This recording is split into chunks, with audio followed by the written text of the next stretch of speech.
Russia's military budget is difficult to predict even for the federal government. Waging a full-scale war against Ukraine turned out to be too costly. For example, in 2022, they had to spend twice as much as planned on the army, and in 2024, a record 10,800 billion rubles were budgeted for defense spending. Spending on the purchase of weapons has doubled compared to pre-war times. However, these figures are in rubles. In dollar terms, the amount is below the levels of 2013-2014.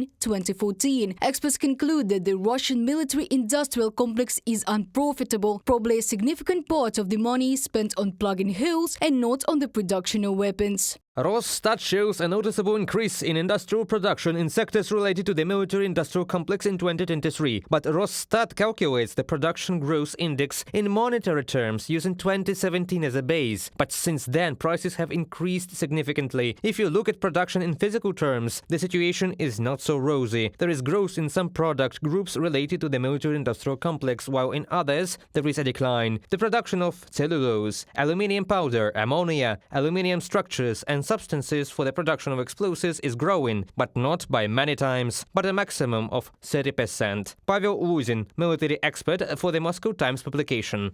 Russia's full-scale war against Ukraine has significantly changed the situation on the global arms trade market. While the United States increased arms exports by 17% between 2019 and 2023 and France by 47%, Russia's figures dropped sharply.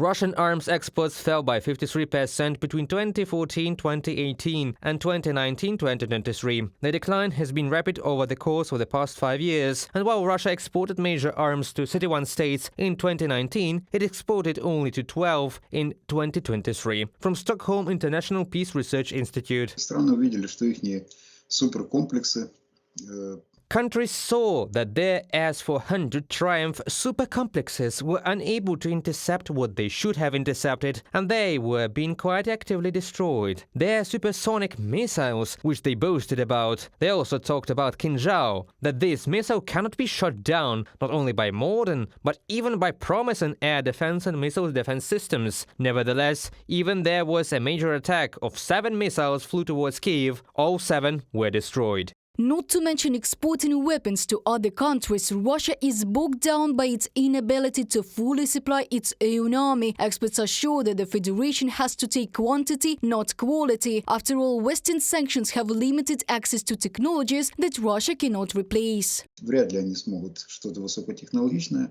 It is unlikely that they will be able to produce anything high-tech, but will try to take quantity, although some things, such as the same planes, Su aircrafts, can produce that, but not in the quantity that they declare. They say that they need to produce 1 per month. Practice shows that last year they produced 3 or 4 aircraft in total. They constantly tell lies. Meanwhile, Ukraine has become the largest arms importer among European countries, according to data from 2019 to 2023. Since the beginning of the full-scale war unleashed by the Kremlin, at least 30 countries have supplied Kyiv with weapons. The top 3 are the USA, Germany and Poland. Reported by Diana Kolesnik, Larisa Zubenko, UATV News.